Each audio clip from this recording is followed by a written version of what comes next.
বন্ধুরা, যে প্রশ্ন উত্তরের পর্ব আমি শুরু করেছিলাম, আজ তার তৃতীয় দিন।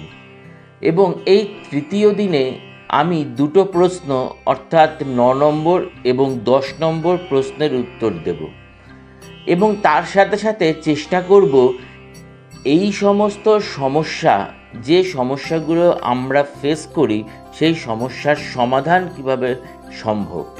তাহলে শুরু করা যাক। নবম প্রশ্ন, উন্নতির চাবিকাঠি।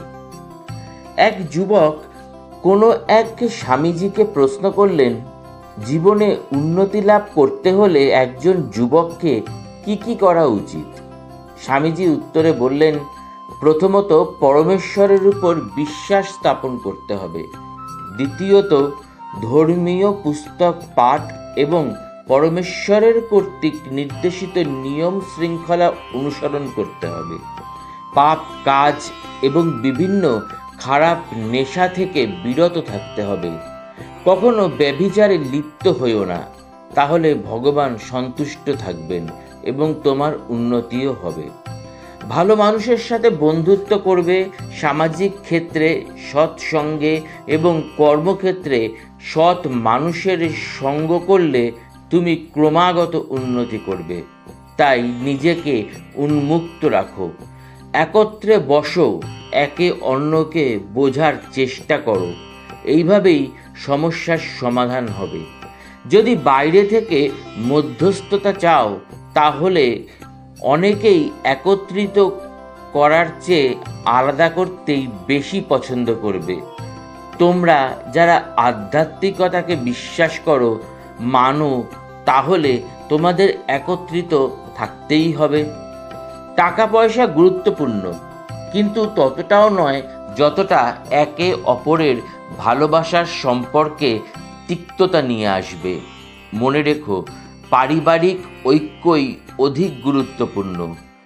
তোমাদের পরিণাম কেউ খণ্ডাতে পারবে না। যেমন কর্ম করবে তেমনই ফল লাভ করবে।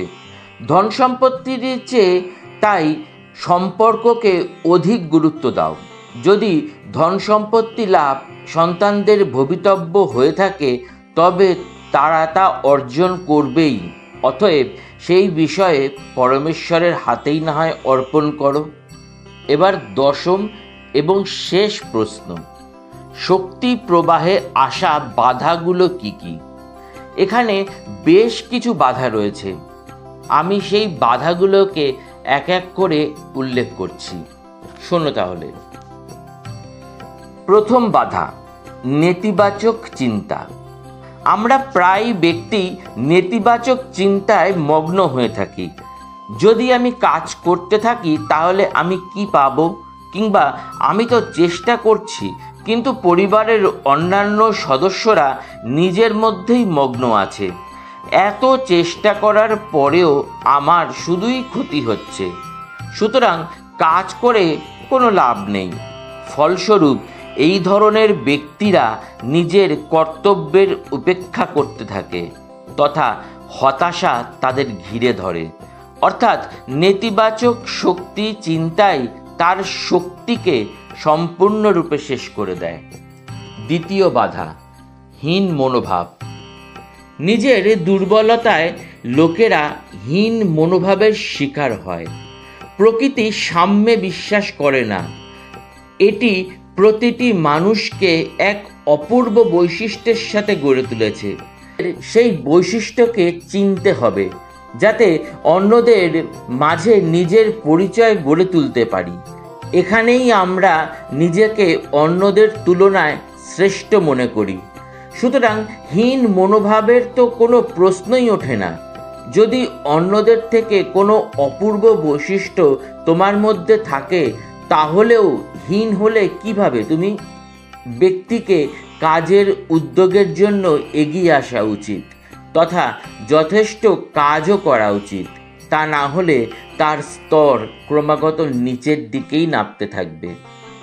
তৃতীয় বাধা, সংকল্প শক্তির অভাব।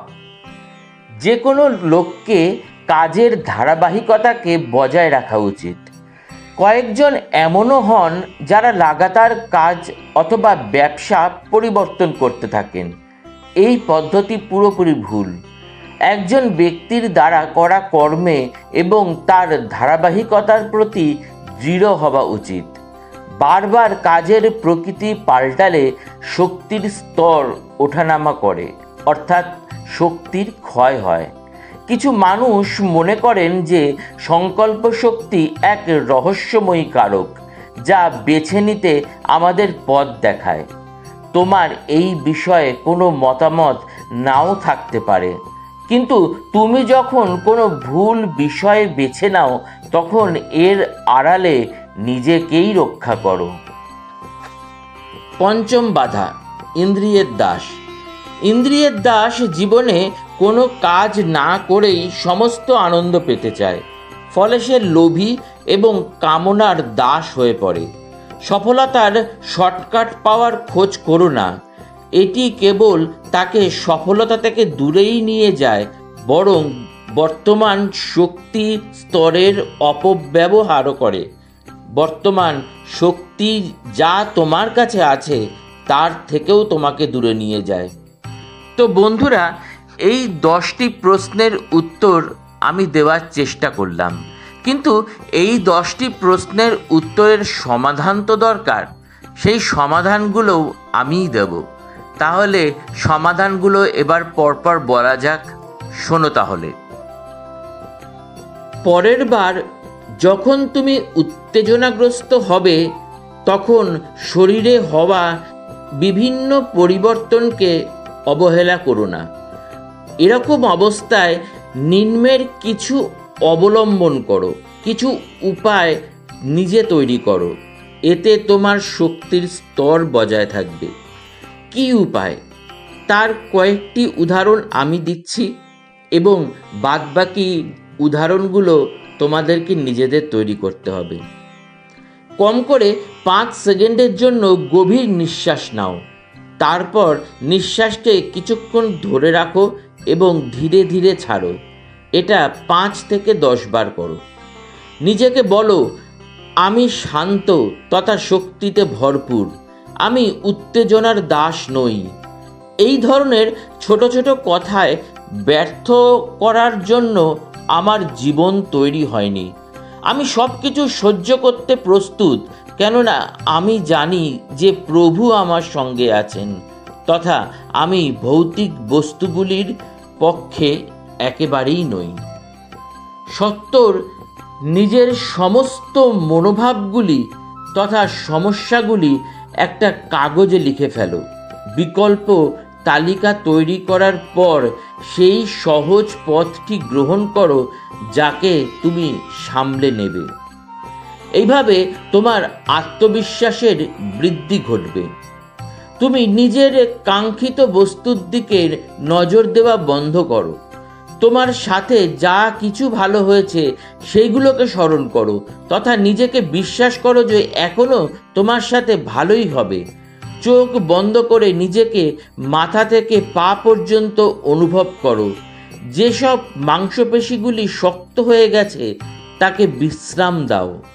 নিজের গলা, চোয়াল, কাঁধ তথা পায়ের মালিশ করো আর একে অভ্যাসে পরিণত করো। তাহলে দেখবে ধীরে ধীরে যে শক্তি তোমাদের কমতে শুরু করেছিল তা আবার পুনরায় বৃদ্ধি পেতে শুরু করেছে। নিজেকে বলো, আমি পূর্বে জন্মগ্রহণ করেছি এবং এই সমস্ত অবস্থাগুলি কিংবা বলা যায় এর থেকেও খারাপ অবস্থায় কাটিয়েছি, যা আমার মনে নেই। সুতরাং একদিন আমি এই উত্তেজনাকেও ভুলে যাব। যখন আমার একদিন তা ভুলতেই হবে, তাহলে আমি এর চিন্তা কেন করব? অহেতুক কেন ব্যতিব্যস্ত হতে হবে আমাকে? তো বন্ধুরা, আমি আমার মতন করে কিছু সমস্যার সমাধান তোমাদেরকে বলার চেষ্টা করলাম। এর পরের সমস্যার সমাধানগুলো তোমরা নিজেরা খুঁজে বার করো আর কমেন্ট বক্সে জানিও তোমরা কী সমস্যার সমাধান খুঁজে পেলে। যদি আমার এই ভিডিওটি তোমাদের ভালো লাগে তাহলে লাইক, শেয়ার আর সাবস্ক্রাইব করে পাশে থেকো। প্রণাম।